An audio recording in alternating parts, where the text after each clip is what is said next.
Hi, this is Troy Dreyer, Senior Associate Editor for Streaming Media, coming to you almost live from Streaming Media East 2014 in New York City. I'm joined today with David Katz, VP of Digital for the Starz network. Hello. And you were just on a panel about YouTube and branding and marketing, which is kind of an anomaly here. We don't get a lot of that kind of talk.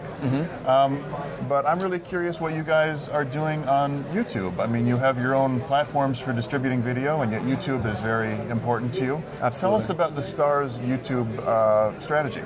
So we use YouTube in a variety of different ways. We are a digital distributor, and so we have a lot of content that goes out to a bunch of different partners. And YouTube is unique in that it can be both a marketing platform and a monetization platform. And it's also unique in that it has both ad-supported and transactional and subscription capabilities for users to interact with content. So you have a lot of different ways to touch your audience. On the marketing side, we use YouTube to promote our shows that are going on network, like some of our new shows like Power or Black Sails or Outlander. We'll post clips or exclusive videos on the channel to our Starz YouTube channel so people can interact with the content and share it and get excited about the shows that are coming up. We also work with other MCNs like Machinima to help release an episode, say, of a first series of a new season that might be coming out, or try to generate awareness of the show. On the flip side, we publish complete episodes of series, not necessarily the stuff that goes on our channel, but other content, things that we might have on our home video label. Like we have a lot of anime in our anime library, and so anime does really well. Japanese anime does really well on YouTube, and so we have a channel called Manga Entertainment, which is publishes anime on YouTube, and that is an interesting model for us because there we're actually going with the ad-supported model, which as a premium cable network is not something that we're used to doing, but you know it's an interesting way to try to get involved with the YouTube audience. And then when we look at how that performs and we see that sometimes the audience isn't reacting as well to a full 22-minute episode on YouTube, we realize that sometimes you have to engage the YouTube audience the way that they're used to being engaged. And so we're also investing in creating content that is endemic to YouTube, that's special just for that audience. And so we've created a channel called How It Should Have Ended, which is funny ways that movies could have ended. You should go check it out if you haven't already. I think they're up to like 3.4 million subscribers. It's a very popular channel, and we've created a new channel called Union Pool to draft off the success of How It Should Have Ended, and that channel has funny parodies, movie parodies. So we have a show called Tavoovies, which is a TV show and a movie stuck together, so like Jurassic Parks and Rec or Mad X-Men. Try to put those two together and sort of find a funny way to parody both of those properties. And then we have some original content, like we just launched a show called Llama Cop, which is what it sounds like. It's a live-action show that is a cop buddy drama, action drama, and one of the cops is a llama. And so you should definitely go check that out too. So we have this really interesting relationship with YouTube, as I said, where we have our marketing there, we have our full-length content that's there, we have content that's not on our network, but that we own and we monetize through ad-supported, and then we have this content that we're producing just for YouTube, which we find engages the audience in a completely different way. We also use Google Play as a transactional platform, and so we're selling content, but the only thing we're not doing is subscription, just because you have to have a huge subscriber base in order to work that well, and we just find that we're not quite there yet. So you're creating original content for YouTube. How does that help a premium movie network to have original content on this video platform? Well, I think it helps because as the digital guy at Starz, it's important for me to understand how all these platforms work.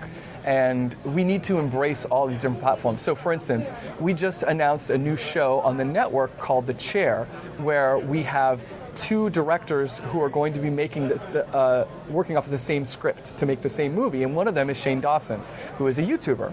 And so, this line is getting blurry, right? And shows that are premium on the network might use YouTube talent, and vice versa. So maybe we'll have an opportunity to pull some talent from the shows and have them help the YouTube channel. So I think what we're trying to do as a digital group within the network is embrace all these different media and be smart about the different ways that each one works and the advantages and disadvantages of all of them. So if we just used YouTube as a marketing platform, I feel like we wouldn't understand really how the monetization piece works. And that's really important to us as a group that monetizes content. We need to understand that. And so by creating content that's original and endemic to YouTube, we start to get a better understanding of how that works, and then we can start to extend that strategy into our other full-length content and bring it to YouTube in a smarter way. Mm-hmm. So when you are promoting like a second season of a show on YouTube and you're putting clips up, what are your campaign goals and how do you measure those specific goals? So we have first, I should be totally honest, we have a crack digital marketing team of which I am not a member. Okay. So Erin Dwyer on our team is awesome at that, and she uses all of the social and viral tools at her disposal to try to drive awareness of the show. And so one of the things she might do is when a second season is about to air, she might make the first episode of that season available for free on YouTube so people can go who aren't subscribers to Starz and watch it. Metrics like engagement, watch time, views, obviously subscribers to the channel. So what we're really trying to do is engage the audience around that content. And the challenge is that, people aren't necessarily fans of a network as much as they are fans of a show. And so, you're incented to create a Spartacus YouTube channel where all the Spartacus fans can gather, but the truth is what you'd really rather have is a Starz YouTube channel where you can cross-pollinate. And so that, that's some of the challenges, is how do you take, the different shows that we have and the different audiences that are going to aggregate around those shows and move them around and make the most of their affinity with the brand. Mm-hmm. YouTube is so incredibly vast, so crazy big. How can brands stand out when they create their own branded entertainment videos? It's very difficult, and I think part of what the question you asked earlier about why do we create content for YouTube and monetize it on YouTube is to understand some of these tricks of the trade.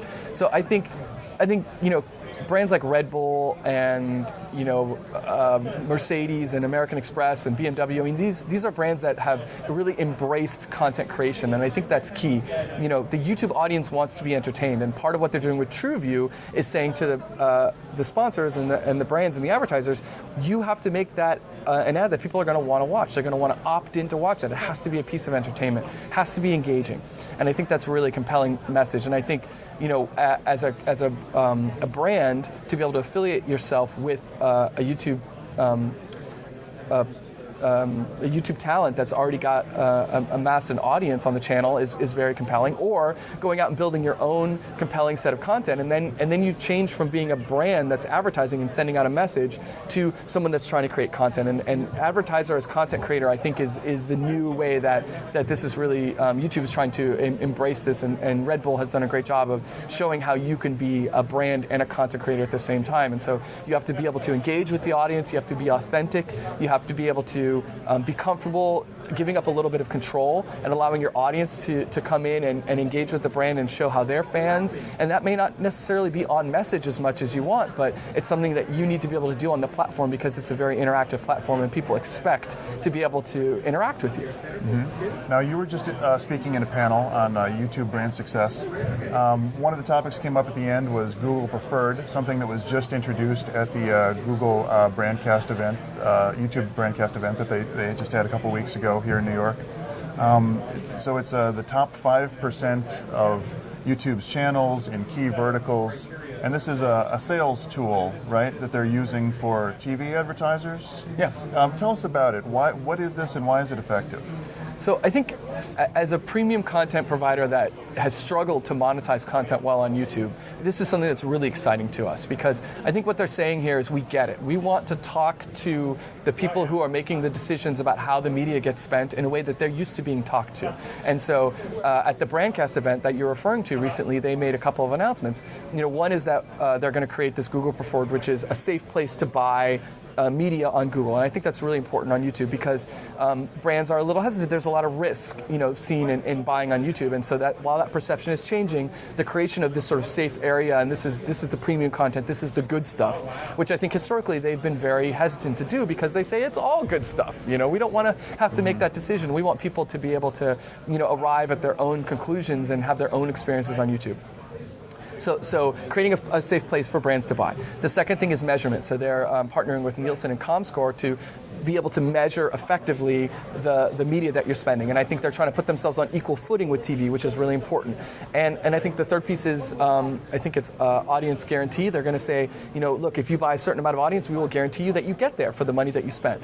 And so I think what they're doing here is they're saying, look, we're going to remove the hesitations and the doubts and the questions that you have. We want you to embrace this as a medium. You aren't going to be able to connect with millennials, with kids 12 to 15 to 18 to 34. That this is where they are, and if you want to connect with them, you have to come here, and we're going to make it easier for you to spend the money. And so as a premium content producer, struggling to monetize, the promise with this new announcement is that my monetization is going to go up, that my content, which I'm spending so much to produce, is going to get folded into that Google preferred area, and then I'm going to monetize better. It's going to be a more rewarding experience for me as a content producer, and then I'm going to want to double down and invest more and produce more and bring more content to YouTube. So I think it's great. We're super enthusiastic about it. We just hope that it works.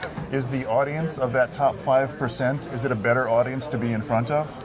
I don't think so. I don't think that's what they're saying. I think what they're saying is that this is a safe place to buy content, that the content that you're going to be associated with is going to be premium. The audience, I think they would argue, is sort of similar to the people that are watching the rest of the content. I don't think there's a separate class of people that are connecting with Google Preferred.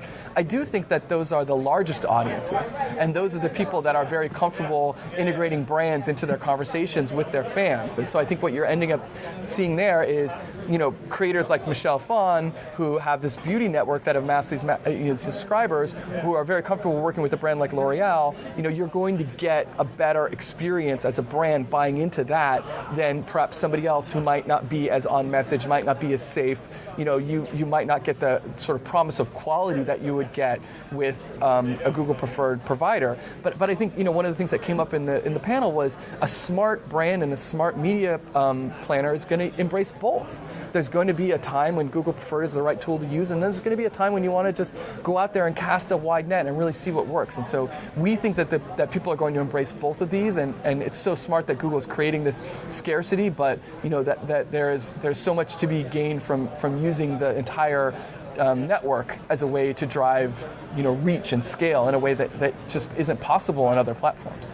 At the event where Google Preferred was introduced, they kept driving home the idea that this was incredibly scarce inventory, and each time the people in the audience laughed. Right. Each time, like, what's 5% of infinity? Right. Is it really scarce? It has to be.